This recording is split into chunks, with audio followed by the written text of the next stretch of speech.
The last presentation will be given by Dr. Gina Kennedy from FAO in Rome. Gina has a long research interest in agriculture biodiversity. So Gina, please. Okay, thank you very much, Dr. Chen, and thank you to the audience for your patience. It's always interesting being the last person to go because people are excited to get to the discussion, which is legitimate. And at the same time, it's an opportunity as well to hopefully draw some strings and threads together. So my talk is on agricultural biodiversity for healthy diets from sustainable food systems. And I actually moved from FAO recently, and I now work for the Consortium on International Agricultural Research, and in particular, an organization whose name is Bioversity. So just to overview the challenges, my talk is a little bit different in that we're not European focused, but internationally focused. And Nana did bring some of the information from the Global Nutrition Report. But what we know is that there's really this nutritional trilemma that the world is facing. So unfortunately, there are still problems with food insecurity. FAO runs statistics every year. You can find them in the State of Food Insecurity Report. And the latest report shows there are about 800 million people who are still food insecure. So they're still worried about getting enough calories. This also, Nana showed some figures of the global prevalence of stunting or low height for age in children, which is related to all kinds of morbidity and mortality. And so we also are concerned with this type of malnutrition problem in the globe. Then, as many speakers have already alluded to, there's this huge problem with rising overweight and obesity, not only in Europe, but around the globe. So if you were to look at global figures, you'll see that about 20 years ago, there were less than 1 billion people who were categorized as overweight or obese, and now we have 2.1 billion people. So in terms of type of epidemiologic transition, it's a very, very fast transition, and it's something that anybody who works in nutritional epidemiology would be quite concerned with because it's happening so rapidly. And then at the same time, sadly, there are still 2 billion people who are suffering from micronutrient deficiencies. So the most common of those are vitamin A, iron, zinc, iodine, but as we learn more about nutrition science, we also know calcium, folate, and other micronutrients are big issues. The Global Nutrition Report that came out in 2014 actually called multiple forms of malnutrition the new normal. So there's something really going wrong somehow with how we're producing and consuming food. So what's happening in terms of our food system? So historically, humans have used over 7,000 crops for food. And now in our modern food system, we are heavily reliant on 3: rice, maize, and wheat.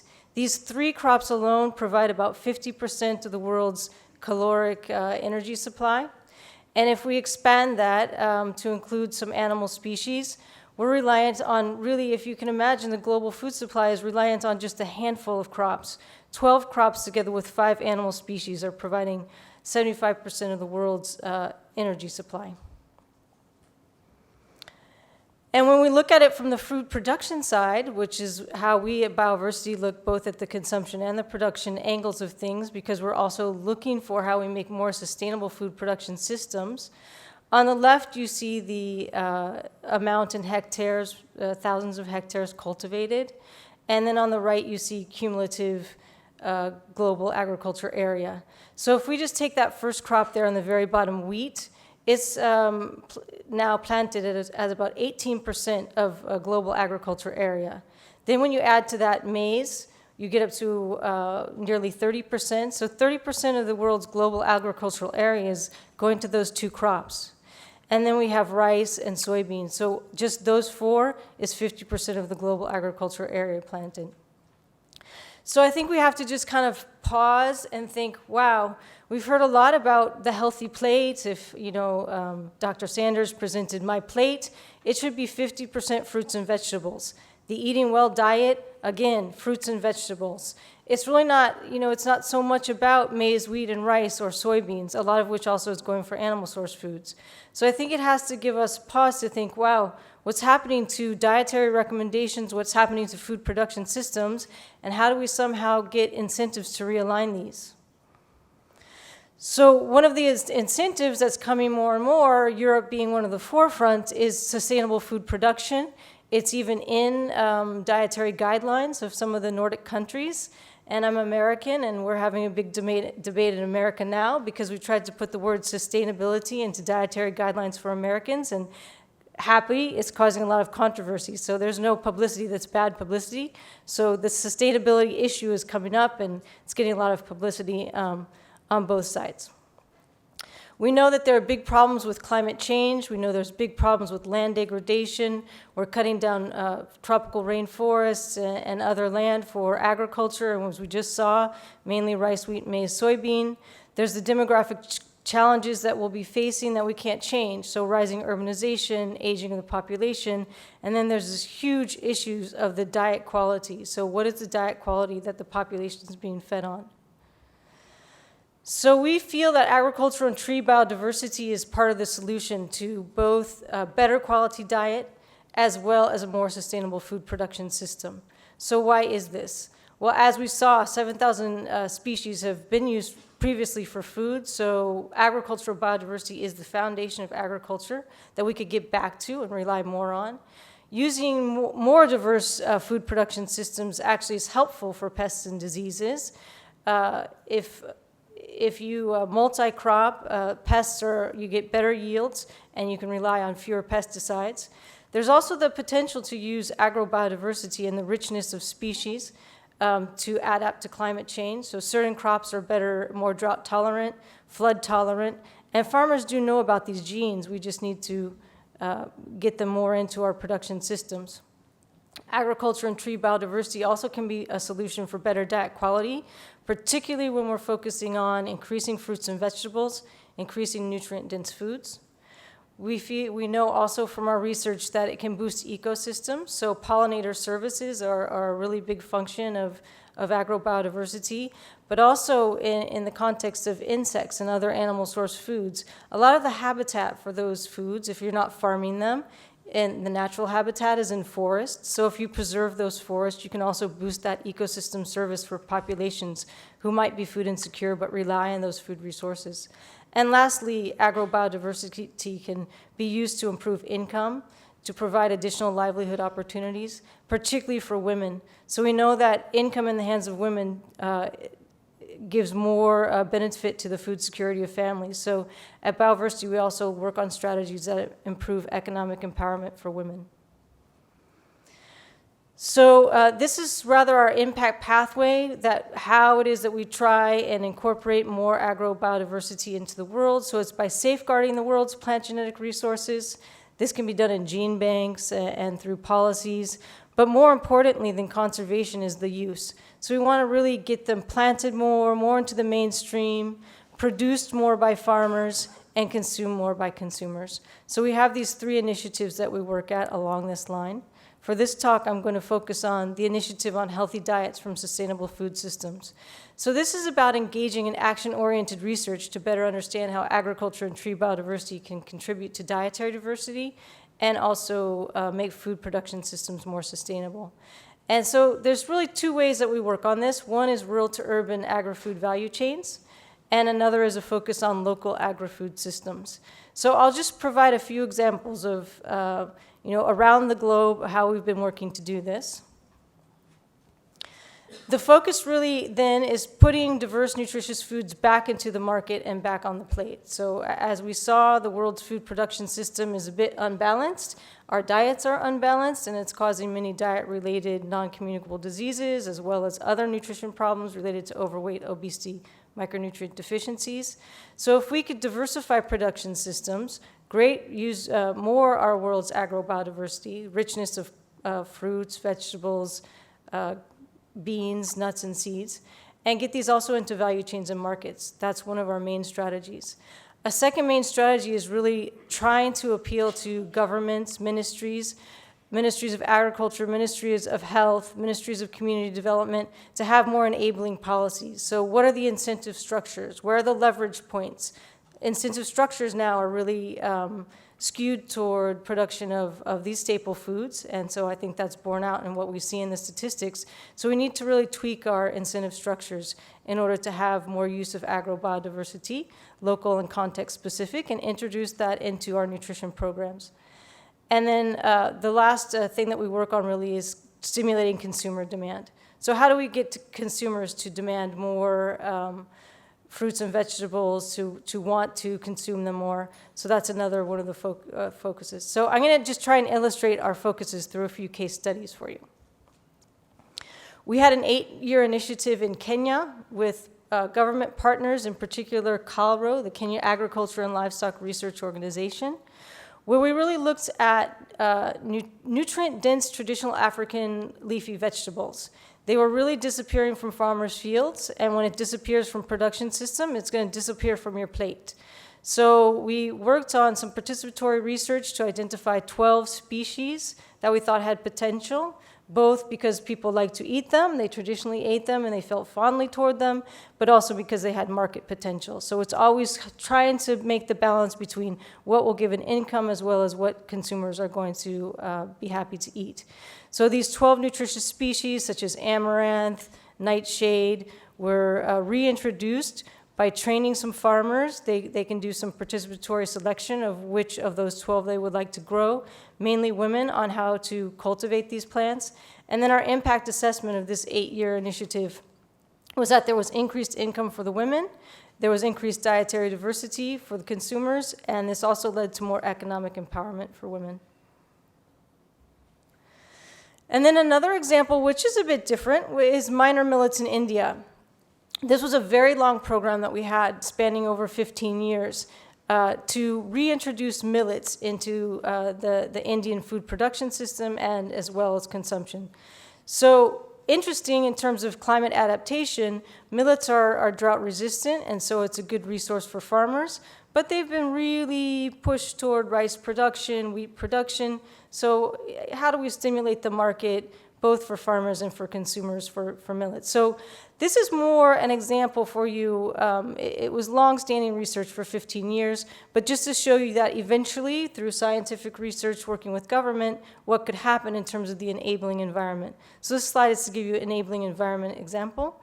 That in 2013, India has a public distribution system, so it's a social safety net system, whereby if you qualify for the system, you can get reduced prices on certain commodities. Traditionally, those commodities were rice, refined white sugar, some oil, maybe some wheat.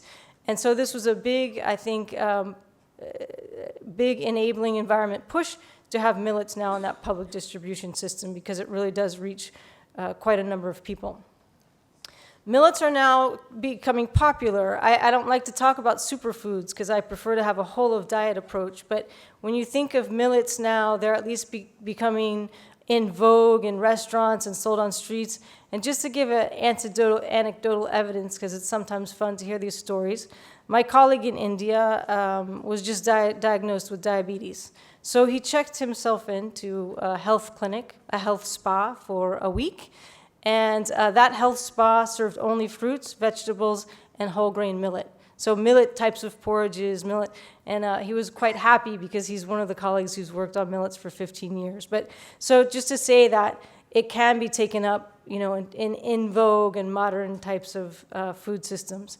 And then the other thing about the enabling environment in India related to this millet story is now that millets are in school lunches in 12 districts in central and southern India.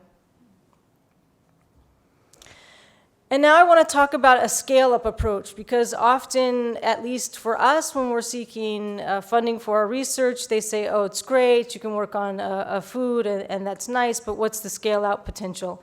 And so I find this provitamin A banana story a very interesting one to talk about global scale-out and scale-up.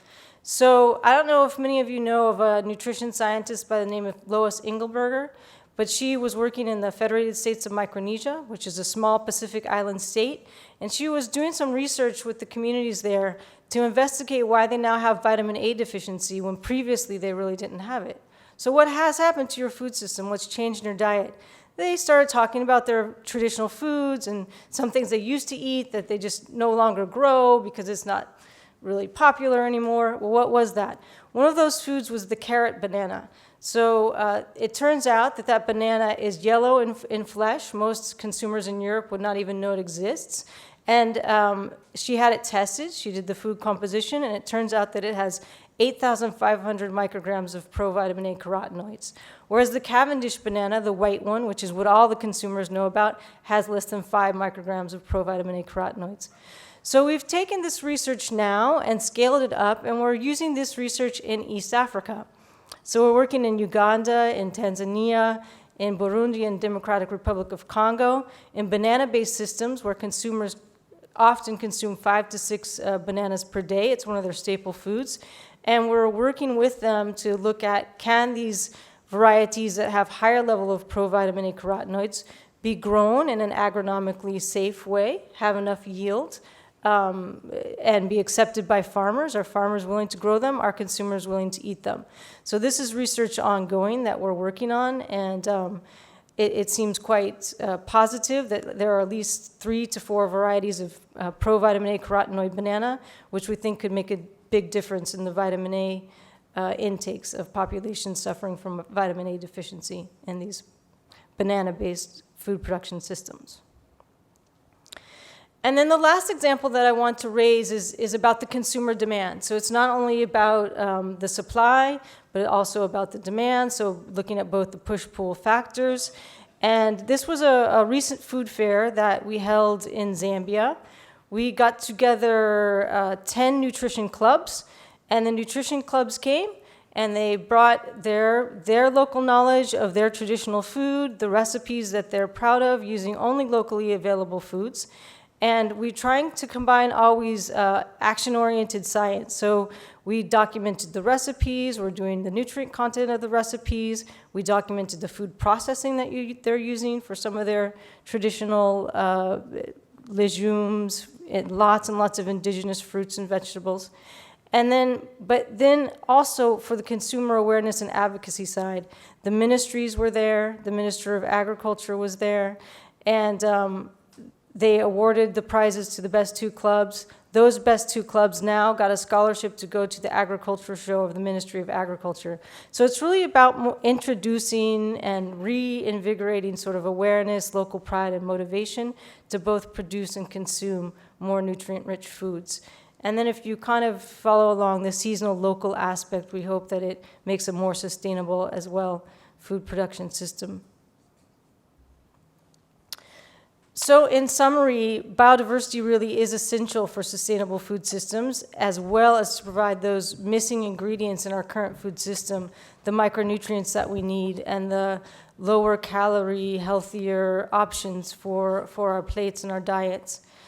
I don't think that I've heard anybody yet talk about the Sustainable Development Goals, but in order to achieve those Sustainable Development Goals, which were just approved by the United Nations, we're going to have to reshape our global food system. So this business as usual, with the land mass that we're using on 4 crops only is really not going to get us to the future that we want. So using biodiversity really could be seen as a win-win scenario to both improve resilience, help farmers adapt to climate change, improve livelihoods, particularly for women. And then we do realize that it's a partnership effort, so we need partners both in government and food industry who want to take up this challenge. Thank you.